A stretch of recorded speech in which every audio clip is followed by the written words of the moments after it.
President Trump said that he wants the House to vote on its version of the tax reform bill by Thanksgiving so it can still pass the Senate and be reconciled in time to be signed into law by Christmas. Al Drago for The New York Times, Washington. House Republicans rushed on Tuesday to finalize details of a tax bill that they are set to release on Wednesday, courting support from critical interest groups and swing vote lawmakers, while keeping frustrated lobbyists largely in the dark. A few key details began to trickle out from what has been a closed-door process of debating and deciding how to fill in the blank spaces in the framework tax plan that President Trump and Republican leaders released in September.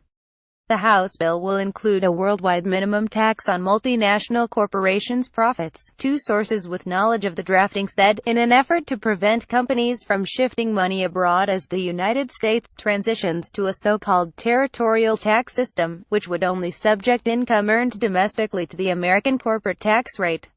The tax would be on all global income, and not on a country-by-country basis, as some companies had feared.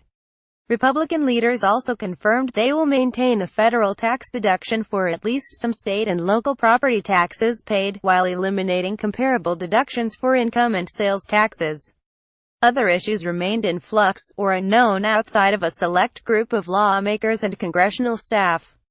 Those include whether the top income tax rate will rise or fall for the wealthiest, the size of an expanded child tax credit, whether to phase in or sunset some rate cuts, and the specifics of how the plan might affect tax-free retirement savings.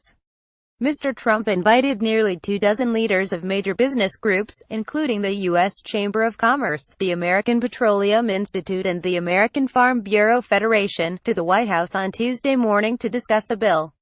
In the afternoon, Speaker Paul D. Ryan of Wisconsin was set to meet with Mr. Trump and then with more than a dozen conservative groups on the tax bill, including the Heritage Foundation and Americans for Prosperity. Each of those groups, and in many cases, individual companies, will be aiming for how lawmakers change tax breaks, large and small, in their overhaul of the tax code. Business leaders, in particular, are ready to applaud or attack the bill depending on how those changes affect their bottom lines. We're trying to see and evaluate with a calculator at the end of the day, are the incentives going to be right to help the economy to grow, said David Stevens, the president of the Mortgage Bankers Association, whose industry has much at stake in the rewrite of the tax code. A Halloween-themed news release from Mr. Ryan's office on Tuesday suggested that Republicans are prepared for many business groups to oppose the bill when it is released. The special interest ghouls will do anything to protect all their little tricks and treats, the release said. They will haunt the hallways and demonize our plan. They will conjure up new scare tactics and spread wicked tales. Party leaders are already struggling to kill off some tax breaks they had targeted for elimination. Republicans had proposed wiping out the entire deduction for state and local taxes, which is particularly valuable to high-tax states like New York, New Jersey and California. After running into resistance from lawmakers, House Ways and Means Committee Chairman Kevin Brady of Texas said over the weekend that the coming tax bill would include an itemized property tax deduction to help taxpayers with local tax burdens. In an interview Tuesday with the radio host Hugh Hewitt, Mr. Brady said the tax bill would not include a deduction for state or local income taxes. Our lawmakers in those high-tax states really believe their families are being punished the most by property taxes, Mr. Brady said, adding that those taxes are not based on your ability to pay, they're just painful. Mr. Brady also signaled the deduction for property taxes could be limited. Asked if there would be no cap on that deduction, Mr. Brady responded, to be determined. Representative Tom Reed, Republican of New York, a member of the Ways and Means Committee, said on Tuesday it was clear that the original plan to eliminate the deduction for state and local taxes was not going to occur. I think that shows a demonstration by our leadership and by the powers to be that we recognize that this issue needs to be resolved, Mr. Reed told reporters.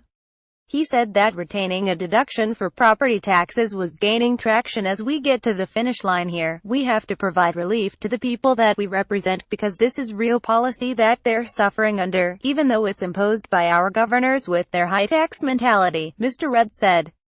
He added, at the end of the day, I think a property tax deduction on the property taxes that our local taxpayers pay is where we end up. It did not appear on Tuesday that the compromise was sufficient to win over all the blue state House Republicans who had raised concerns. Democrats criticized the compromise. Go figure that high property tax states like Texas, Chairman Brady's state, would be better off under the proposal, Senator Chuck Schumer, Democrat of New York and Minority Leader, said. Picking winners and losers like this doesn't solve the problem. The new state and local compromise is still a nearly $1 trillion tax hike on the middle class to pay for tax giveaways to big corporations and the very wealthy. Mr. Trump pushed back on Democratic criticism in his meeting with business leaders. The Democrats will say our tax bill is for the rich, but they know it's not, he said. He added the Democrats want to raise taxes and really create obstruction, and the Republicans want to lower taxes, and we want to get rid of regulations. He said that he wants the House to vote on its version of the bill by Thanksgiving so it can still pass the Senate and be reconciled in time to be signed into law by Christmas. Asked by a reporter about phasing in the corporate tax rate reductions, he said that was not his plan.